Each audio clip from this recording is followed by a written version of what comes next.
Hi, everyone, and welcome to the Illustration Department podcast. My name is Giuseppe Castellano.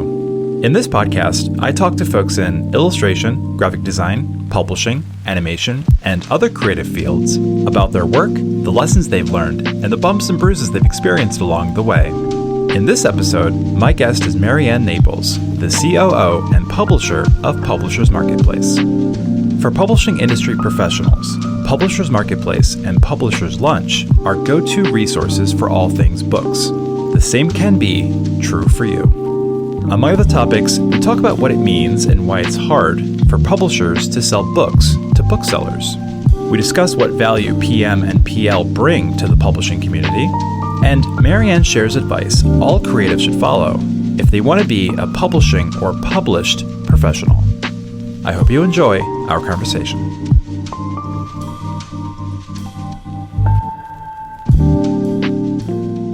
Apparently, I'm the last person on the planet to use Skype. I was wondering. Yeah. And Microsoft, in their infinite wisdom, has decided to shut it down, and they said it was going to start in May. So yes. I was like, I don't know if this is going to work. And so when you email me, I'm like, they want like, you to use Teams now. Exactly. Which I refuse, right? So or something else. I'm just going to hold out until it literally says, this does not exist anymore. Well, once you know how to use something, then it's hard to switch. Right. And it's been easy. I mean, I've been doing this for 5 years now, and it's been super duper easy. It's been a little glitchy over the past month, but I think it's just because they're just not paying any attention to it. So there's no team behind it. They're moving the furniture around, and you're like, I'm just going to sit here in the middle of this. Yeah. So I've been, over the past couple of weeks, I've been looking at other ways of recording audio, and my least favorite thing to do as a podcast producer, but it's fine. Do you do the editing as well? Yeah, I do edit. I mean, I'm an ummer, so I a lot. So it's more for me than my guests. I think I am too. Yeah. Sometimes it happens. Sometimes it doesn't. Fair enough. Do you know, we just missed each other at Simon & Schuster. We did? Yeah. You left in 98. Okay. I started in 99.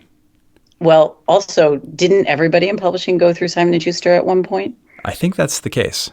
I think so. I've found that to be fairly true. What imprint did you work for? I worked for the Simon & Schuster flagship imprint. So adult? Oh, yes. Sorry. On the adult side, right. In the era of Alice Mayhew and Michael Korda and, of course, Carolyn Reedy, who is incredible and who I miss very much still. I have a funny Carolyn Reedy story for you. Oh, really? Yeah.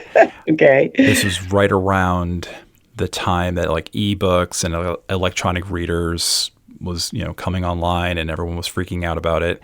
And so we had a town hall. Carolyn led it. Essentially, she said, we're embracing this. We're going to do this. And the town hall was meant to sort of allow folks to air out their concerns. Yeah. And it was a lovely chat and stuff. And so it wasn't contentious or anything. And I just sat there because I'm a jerk and I have jerky thoughts sometimes. And people kept talking about how this is going to be the future of publishing and how great it's going to be and how it's going to expand reading and kids are going to love it and this and that. And I'm just sitting here thinking like, I'm not going to take a several $100 device onto the beach for my kid. Right. So I did the jerky thing instead of keeping my mouth shut and just, sharing those thoughts privately with my team. I raised my hand. Yes. It's limited to people who can afford to bring several hundred dollars worth of technology onto a beach or to the pool. I love that you immediately thought of the beach, right? Yeah. And, she was gracious with her answer and stuff. And I remember days later just completely feeling so embarrassed for even just kind of confronting her. Yeah. But somebody has to always ask those questions. And I think it was her job and other leaders' job to answer them, because those are the questions on everyone's mind. And also think about it, even though ebooks do exist today, you were sort of right in that kids prefer, and many people prefer, print still. Yep. So, and print is not going away. Nope. So you were good. Yeah. And I'm sure she was fine with it. She was fine with it. Yeah. So you were an editor. Is that correct? I was. I started in editorial. I remember my first day at Doubleday, first day on the job, thinking this was the perfect blend of, sort of creative and, this exciting business that makes things that I love. Being an editor is one of the 5 or 10 creative jobs you see in every Hollywood movie. Did you feel like you're walking into the building, your cup of coffee, I'm an editor? I did think that. I did think this is very exciting. And also, when you worked at Doubleday at that time, I really remember, so Jackie Onassis actually worked there. Oh, wow. So that was pretty exciting in a certain way. And then I remember Isaac Asimov came into the office. Oh, my gosh. He told me a dirty joke. Oh, Jesus. Sort of in a charming way. So okay. it wasn't, yeah. I didn't feel, bad about it or anything. Gotcha. And of course the joke was, go ahead, tell. No, I'm kidding. It's not anything I could exactly tell, but it had to do with something on someone's desk that he picked up and made a comment about its shape. Gotcha. Yeah. Gotcha. Yeah. I talked about this in the podcast, so I don't want to take up too much time on this, but we, in the children's department, mind you, we had a thing we said that had, connotations. And so anytime anyone says something like, I'll put that in your inbox, you'd hear someone say doodly do. And the doodly do was sort of like, that has a double meaning, that sort of thing. So every now and then you would just be working at your desk and all of a sudden 30 feet away, you hear a quiet like doodly do because someone had said something to that effect. Insofar as there are offices now, doesn't every office have something like that? I guess. So adults are just children sometimes, is what you're saying? I'm certain that's true. Yeah, I am too. I'm getting up there in age, and I still feel like maturity level is probably around 10 or 12. Right. I was like, what age do you bring yourself up to? So, your mental age is not going to catch up with your physical age. Right. Like I find that kind of stuff funny. I want to watch Star Wars. Right. I'd rather play video games than do my taxes. Yep. So, that sort of thing. Sure. After SNS, you went on a little bit of a journey. You led your own literary agency for more than a decade, worked in e-tail for a couple of years. That's electronic retail for the listener. And you found your way back to publishing as a vice president and publisher at Hachette. What sorts of books did you oversee at Hachette? So you did just survey have one of the weirdest career trajectories in publishing, I think. A little bit. At Hachette, we published adult nonfiction. So we did sort of the gamut of books from celebrities, lots of musicians, to narrative memoir and social issues and prescriptive business self-help books and health books. So a lot of nonfiction for adults. Nonfiction is something that is of great interest to me. Okay. Because I spend all of my free time on Substack writing about illustration and its history. Yes. And so ideally, one of my dreams is to get a book published in the nonfiction space. That makes sense. You'd think. Well, I mean, I think you have many of probably all of the elements that publishers tend to be looking for in their nonfiction publishing. That's what I'm trying to say. I'm still getting rejections. But also, it would be an illustrated book, undeniably, right? No, actually. No? Yeah. Okay. Yeah. All text. Okay. Well, that is, because there is, of course, the illustrated book complexity. Right. Exactly. And not the easiest. One of the reasons why. Business. Yep. I remember sourcing imagery from Getty, from illustrators' estates and stuff. It's not easy or cheap. I know one of my I have a terrible early in career memory about trying to get rights for things like that, and let's not revisit that. Man, I was just going to ask you. All right, that's fine. I think I had to become a publisher so that I didn't have to be the person pursuing rights, from the publishing company when the author wasn't doing it. Right. Right. It's traumatic. There's a question, for folks listening who maybe want to get into the nonfiction space, what responsibility, I know it's different for every coupling of writer and editor and imprint and publishing house, but generally speaking, what responsibility does the author have and the editor on getting rights for whatever they need to get rights for? So by contract, I think it's pretty standard. It is the author's responsibility to get those rights. Okay. But I have seen in certain cases, if the book is probably high profile enough, or, if you have an editor who has an assistant who can do it, sometimes I have seen the editorial department help with that kind of thing, or, if you're up against a deadline or whatever. But usually that's sort of a special dispensation situation, I would say. For me, really, more than anyone, but also for folks listening, what's one example of something that an author would have to go out and get rights for? Like, let's say is it just as simple as, you're writing about Italian immigration between 1900 and 1950 to the United States, and some of the photography that's not public domain is owned by the Smithsonian. So the author has to find the person in charge of that photo at the Smithsonian and what? Correct. So basically the publisher will supply the rights forms that need to be cleared. And usually it's specified on those forms that, you want the author represents that they will clear world rights so that rights can also be sold and they don't have to be cleared in other territories separately. Gotcha. Which is sometimes hard because, of course, when you get things that are not, that are where they're trying to make a lot of money on rights or whatever, that can get expensive. But most often it's pretty straightforward. And so you just have a sort of a standard release form and you have to find the right person. And sometimes you have to pay a nominal fee. Yep. And then, of course, as no doubt you are more the expert than I am, is the cover image rights clearance question. Absolutely. Which is always a fun one, especially if it's a famous photograph or something. Yeah, I art directed a book about Martin Luther King for children. It was a children's chapter book. And we had to work with the estate to get the rights to the photograph that the illustrator could then illustrate. Like the illustrator couldn't even illustrate it and make it entirely their own. We still had to buy the rights to the photo, which I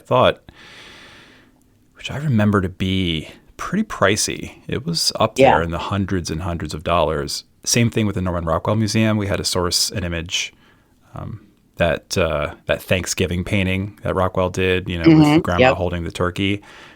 I art directed a Mad Libs, and it was something called like Thanksgiving Mad Libs or something like that. So it wasn't fun. That expensive, but again, a couple of $100 out of Penguin's pocket, not out of any writer's pocket. And that was it. Yeah, it was funny. Besides being funny in a book that, we should all have, what it also made me think about, just as a distinction, is that it's actually not the author's responsibility to clear the cover image, at least I would say in the mainstream publishing that I've been a part of. Yeah. So that is a difference. So the author's got to pay a pretty penny, especially if they're writing, a 200 plus word book on something and there's a ton of photography. Yeah. That's the author's responsibility. And it is a feat of organization and persistence, I would say, as well. Yeah. One thing about being a publisher of an imprint that I don't think many folks know is that you don't just focus on front list, read new titles. That's true. The backlist, the older titles, the ones that have already been published, can be a treasure trove when curated effectively. It's like a pretty stabilizing revenue stream for many imprints.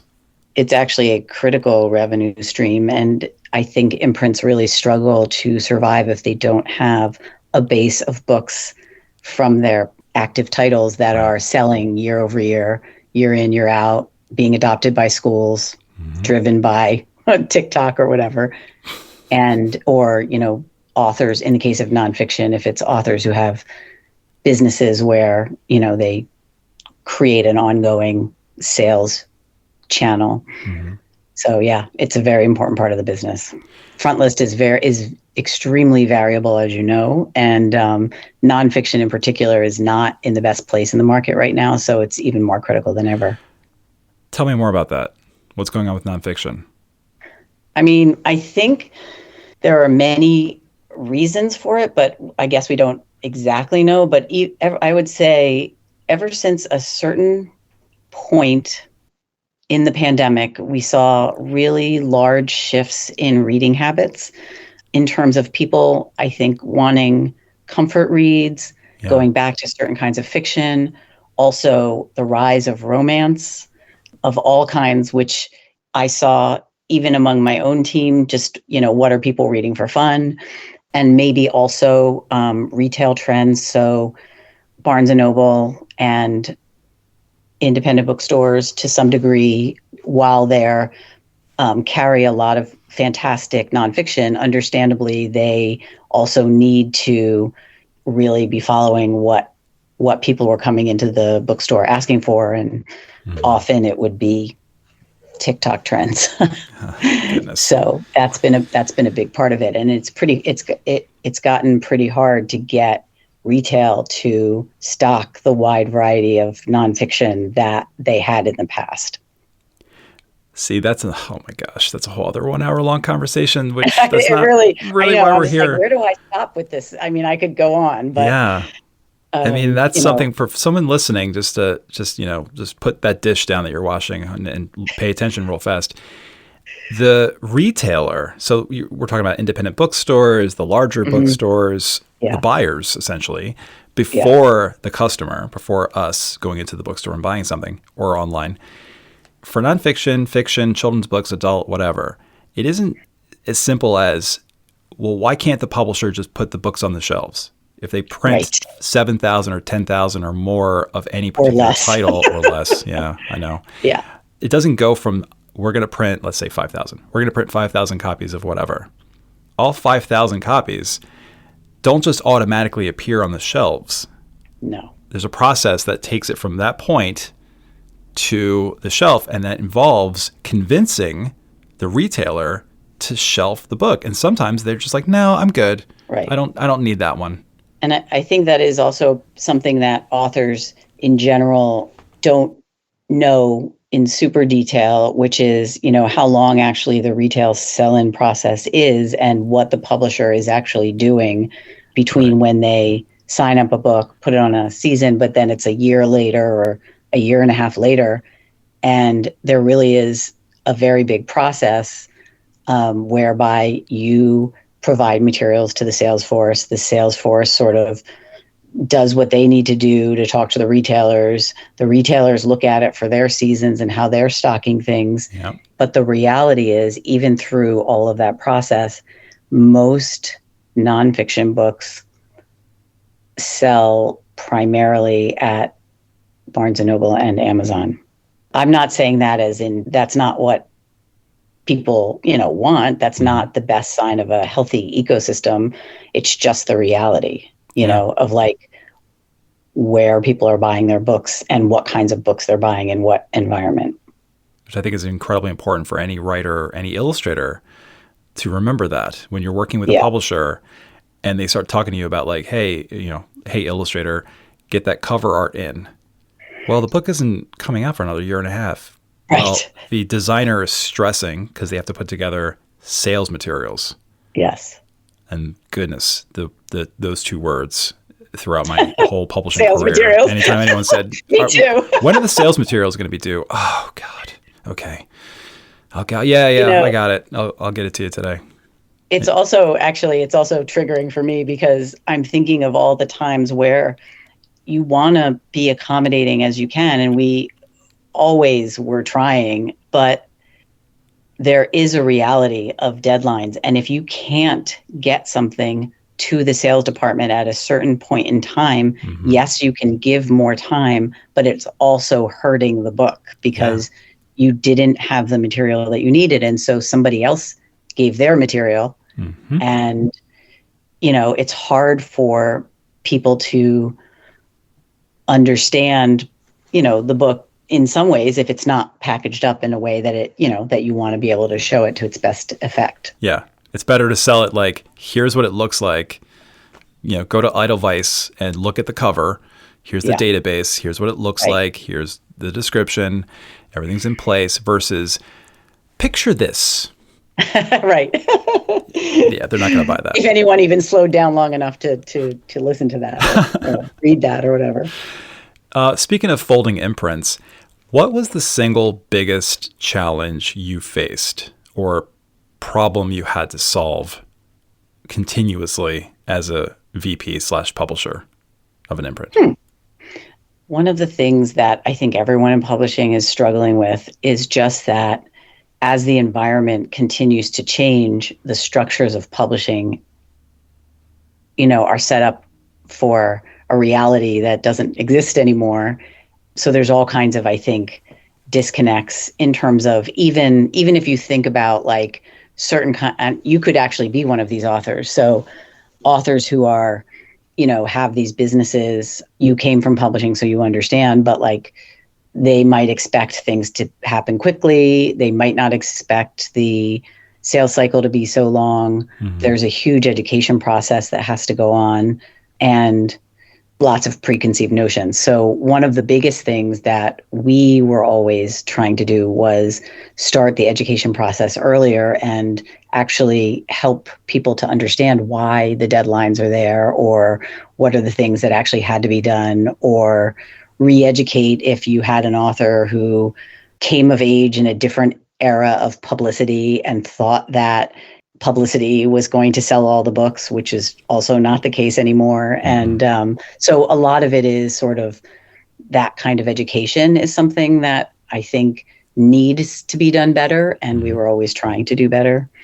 I've heard of imprints where they were not even meeting with their authors, or they had their process. And I think they were, being a little less accommodating. And we were always trying to do that better. And then the other thing is, everything is great when you have a book that's a huge bestseller, or when you're on the upswing in a specific category and everyone is going along with that. But, we all felt, now I'm thinking of when exactly it was, but 24, 23, 22, it was in 22, I think, that the market literally turned from one month to another into a real downturn for nonfiction for a variety of reasons.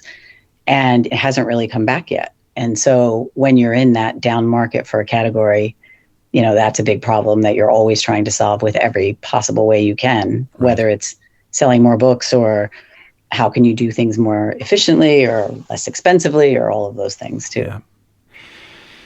Something that I've noticed over the past 6 months is, I don't know what this means, if anything, probably nothing, but I have noticed it. It's different.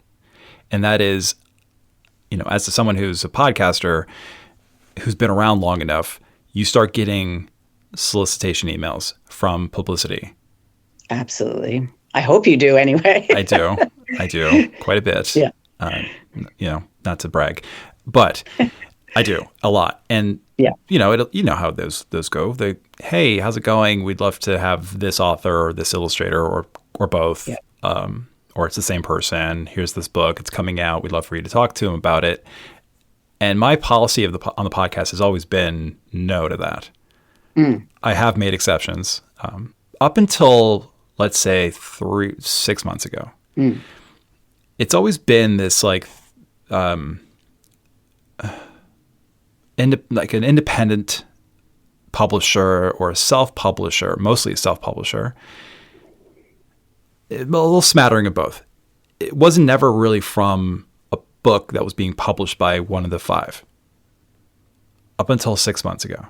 Mm-hmm. Then I start getting these emails from third-party marketing services, Joe Schmo's bookmarketing.com or whatever it is.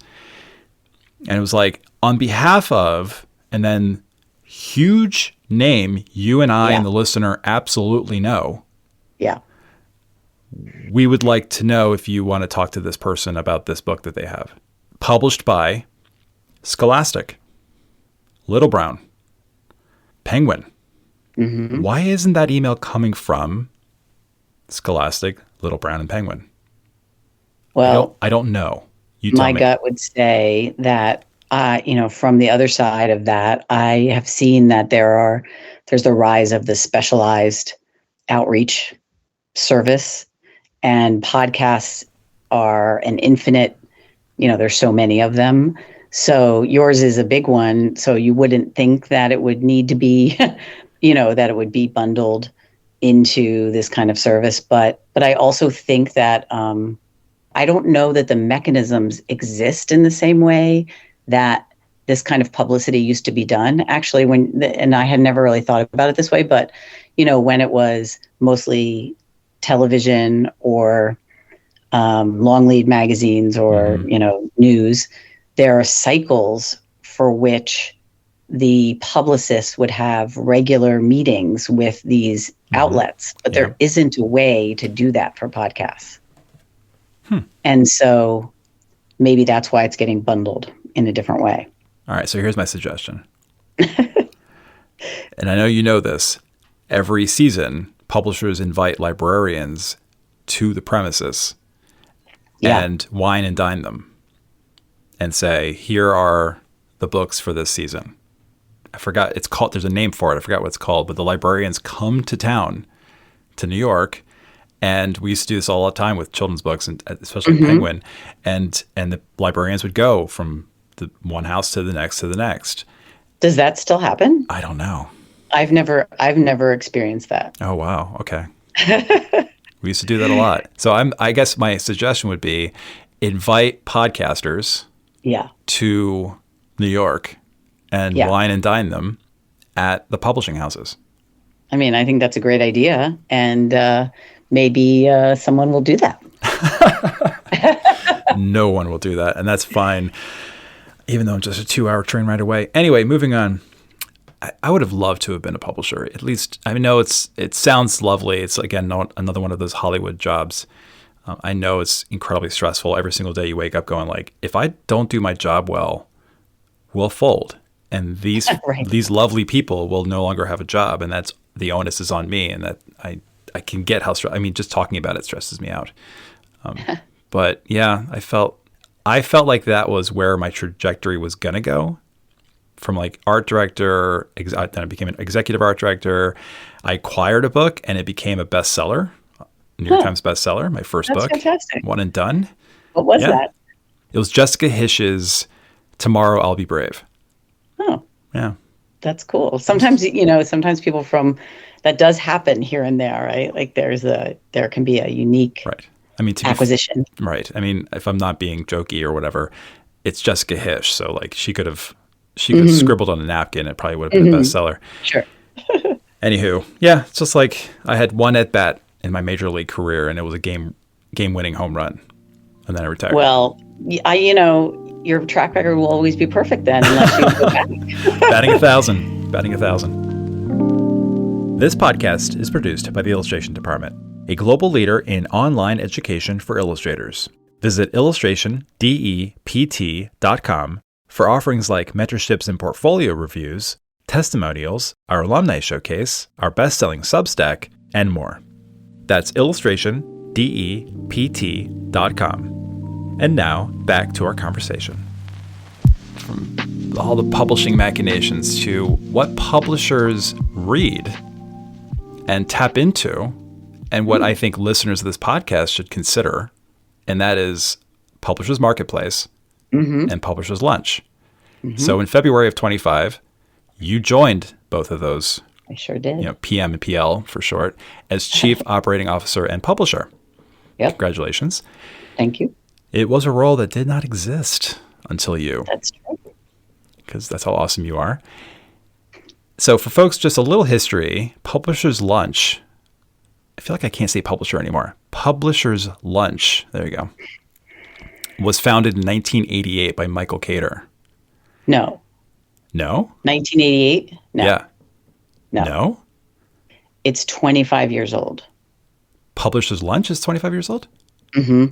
So 2000.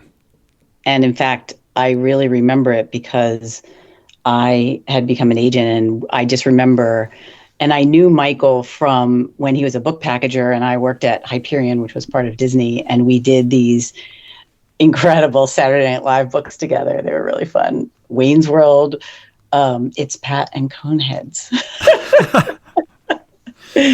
So that's our history. I'm looking this up because I researched this. You're right. AI says that Publishers Lunch was founded in April of 2000 by Michael Cater. And then a year later, he founded Publishers Marketplace. Where did I get 1988 from? I don't know. That's where I want to go back to in my life. And also it is an online service. So in 88, that was not a thing. No, but it could have been like a traditional thing. Like he could have published Publishers Lunch as like a little magazine or something. That's what it could assumed. have been. Yes, maybe it was Publishers Weekly. No, that Publisher. Yeah. Anyway, I don't know. I'm going to keep this in. I'm keeping this in. I'm 100% keeping this in. I'm not going to edit it out. I do get my research wrong sometimes. That's just the humanity of it all. Yeah. You said you wanted to, quote, help build on his vision to bring new services and value to the publishing community. Yes. New services and value. What does that mean? At least right now. What it means is that first of all, since Publishers Marketplace started, it has been so helpful to, especially, sort of for the daily news coverage and the deal reporting coverage, because before that, there really was no comprehensive way to understand, the deals that were being made.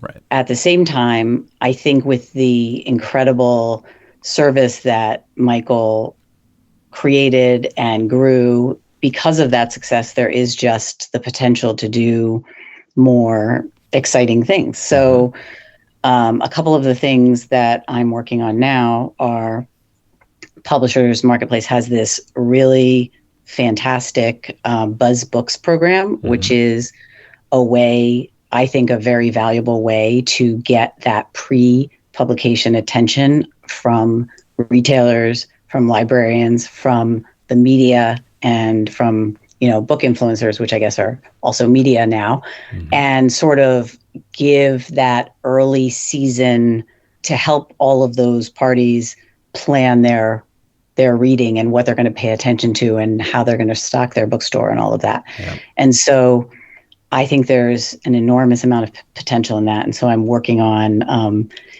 even more buzz for Buzz Books. Yeah. In addition, I also have in mind a program to help educate authors and also illustrators and illustrator authors about how to use Publishers Marketplace to the best effect as an author or an illustrator, and also potentially give some vetted, trusted, accurate information about publishing to people who really, want it. And, I was thinking about your podcast, and I think it's so great because it really does. And you're coming from a perspective of you actually know what happens inside the publishing house. And when you need that kind of target information and your audience can find you and then make it part of their ongoing, practice, I think that's just so valuable. And there is also, as you no doubt know, a whole world of not that helpful information that people are charging an enormous amount of money. Yeah. Oh, yeah. So that's always a problem. Yeah. Yeah. I mean, for anyone who wants a brief, very brief kind of a Cliff's Notes version of what the heck we're talking about. So publishersmarketplace.com does offer, a ton of different things. It's a database, sure. Tens of thousands of deal transactions, book reviews, current and historical bestseller lists, which I think is, that's like, I want to know that, the historical bestsellers list. Let me in on that. Industry contacts. I use Publishers Marketplace when I mentor illustrators on finding agents. You can do that. There's so much you can cover here. Tracking individual title performance. Yep. There are member pages, and Publishers Lunch was something that I did, and people still do, I'm sure. More than 40,000 people check in on and just to kind of get a sense of the pulse of what's going on in the industry. It's an incredibly helpful resource. It's really the one thing that I tell whenever I'm mentoring, kids coming out of college or whatever, and I say, if you want a job in publishing, you have to read Publishers Marketplace. And even people who are in, I've had people who are in finance or people who are in, other parts of the publishing ecosystem, and they're not necessarily following the publishing news. But I really think that in order to do your job the best possible way, from whatever angle, you want to know what's happening in your industry. And this is an extremely targeted way to do that. And it's also, it tracks the job changes. There's a job board. As you said, it's a great way to research people of all kinds who are in the business. Yeah. One quick side note on the job board. There's a widget, there's a way of plugging in coding into your website and to show updated job opportunities in publishing. And I saw that as I was doing research for you, and I was like, oh, I'm going to add that to my website. And I tried to, and it worked, but there's a broken image. You could see like a little broken icon for an image, so it doesn't quite work. Well, maybe there's some bug, but I will look into that for you. Yeah, you should, because once it's fixed, I'm 100% adding that to my website. Absolutely. That's great. I love that. Thank you. I got the 1988 thing. It's when Michael Cater founded Cater Books. Oh, okay. Yes. So he was a book packager. I was 50% wrong. I wasn't 100% wrong. 50% wrong. Well, it just shows that we all have long careers, I guess. So could you define publisher's lunch in one sentence, other than saying it's a 3 midday martinis? Just kidding. No one does that anymore. It's now 4. Yes.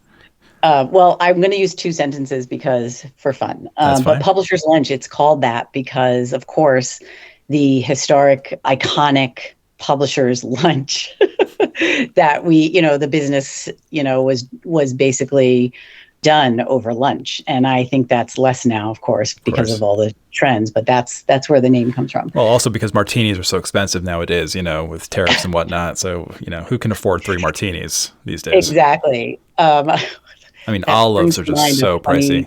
A funny story, but maybe I'll. No. What? An agent once said to me about martinis over a publishing lunch. Anyway. Oh, come on. You can't just, all right. I'll do it. Okay. So when I was a young editor, very young editor, I took an agent out to lunch who was of a different generation. And over his martini, I had no martini, but over his martini, he said, he looked at me and I think I don't know. He said, there once was a time when an agent like me would have lunch with an editor like you, and we'd have some martinis, and then we'd take the afternoon off. Oh my God. Can't really forget that. Moving on. Yeah. So Publishers Lunch is the essential daily resource for publishing professionals, but also authors who are interested in the market. And so it's reporting, it's news, it's job changes, deal reports and analysis, and all kinds of other great things. Yeah. I think we've locked down how supremely helpful this is for anyone who wants to tap into goings on in the book publishing industry. Let's talk about price. Yes, let's talk about it. Again, just the list of literary agents and book deals and tracking sales alone is worth the price of admission if you can afford it. But it is $25 a month. There are discounts. You can pay for 6 months and get 7% off. If my math is right, that's $1.75 off. I think a month. Pay for a year and you get something else off. I think a little bit more, etc. There is a $10 quick pass for limited access, which I think is a day. You tell me. Is that a day? It's a day. It's a day. It's a day. So that's the thing that I've had, again, multiple conversations with illustrators over the years about Publishers Marketplace and how valuable it is. And the minute we start talking about the $25 a month, thing, that's when the barrier just gets put up between them and pulling the trigger on signing up fully. Yeah. Are there any discussions or thoughts, or is it just like, no, man, it's $25 a month. It's incredibly valuable. That's what it is. Well, I mean, I understand what you're saying. And what I try to say that with like the highest level of respect. I don't want to like, this isn't like gotcha journalism or anything. Totally. Okay. It's absolutely fine. I would say that when I advise job seekers or also authors, what I usually advise is for them to become a member for 1 month and do, a targeted amount of research. And if they are not, if they're done at the end of that month, they do not need to continue it, and they can still get the free version of the newsletter. The quick pass is also great. I mean, I think you might need more than one, just because if, you might need to look things up later or whatever, but I don't think that's prohibitive. I think that also gets you into the ecosystem, and then you can decide after that point. But as an author, I think the most intensive time, or an illustrator, the most intensive time you're going to need this is when you are in your querying process. And so there's certainly plenty of opportunity, I think, to go in and do a certain amount of research, and then you can come back again later if you need to do that. That makes it a little easier. The other thing that is also possible is that you can search the contact database without being a paid member. You will not be able to see all the deals, though, and you will not be able to see the sales figures for that. It is a business. Yeah. But I think there is a way to get a lot of value out of it for a reasonable investment for what you're getting from it, and then determine your ongoing membership based on your own, financial means or desire to see all the deals or, all of that. And by the way, if I'm doing my math right, 25 times 12 is $300. $300 a year sounds a lot better than $25 a month for some reason. But $300 a year for all of this information is, it's $300. I mean, don't get me wrong. Please give me $300. That's it's fantastic. A little less than that, actually. But yes, I agree. Oh, right. Right. If you think of it that way, then you say, okay, this is a specific targeted investment that I'm making. But that said, I think it is also very flexible. And so and that's also why Michael and I have talked about this author program, because it will also be a way of adding more value and more publishing knowledge and exposure to publishing experts, along with how to best use the service specifically for authors. Sure. And illustrators. And not for nothing, you can write off $300 in your taxes. You can. Speaking of adding value, any plans on podcasting? Well, funny you say that. I mean, I definitely think that there's so much that we could talk about from a publisher's marketplace perspective on a podcast. So, keep an eye and we'll see. All right. Yes, I will accept your offer, and 6 figures. I start at 6 figures. Okay. We'll go from there. Yes, but I absolutely think that, you're the kind of expert that I would want to talk about in either a program for authors, but also for the business at large. I mean, I think that there's a lot of value to that. And I think people are obviously already, your podcast is so successful, but I love the idea of just bringing that additional kind of conversation, because there's not enough of it right now. You're right. It's so funny. I think it's like prime. You guys are primed for this, because there are organizations, which I will not name, in this industry that have podcasts. And I mean, this is unfair because I'm sort of criticizing them without them being here to defend themselves. But the podcast does not, it's not great. Let's just put it that way. It could be better. It's surprising how it's not. I would say I haven't found too many essential podcasts about book publishing yet. That's what I'm saying. There are some that are good. I don't want to sound like, everyone sucks, and I don't. There are definitely some that are really, really, really good. But it just feels like I just don't know.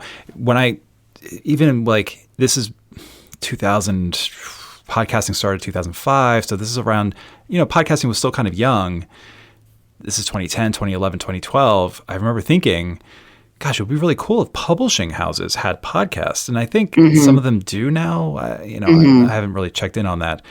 But it just seems like a really low-hanging fruit, no-brainer for an organization like you guys or any major publisher or any organization or society related to this industry to have a very well-produced podcast. Yeah. That's all I'm going to say. I agree. Okay. Excellent. So, pulling from everything you've done and will do in the publishing space since the 90s, what piece of advice or word of wisdom would you like to share with illustrators and writers listening from you to them? The advice I want to give, I think, is going to align with the advice that you give because you're giving the good advice. I listened to a number of the episodes, and I think what I want to say is when you are an author or an illustrator, creative person trying to break into this big business, it's important to connect the dots, to put your work out there and be in the community and also give to that community, because it's the same advice I give to job seekers too. It's sort of like, how do you put yourself into that space before you are actually, paid to be in that space? Mm-hmm. And that will feed, I think, you creatively, as well as, of course, help set you up to become the published creative professional that you want to be. And no one says it's easy, but the more you show up, the more you're there, the more you have add value and put your work out there, that's what's going to help you.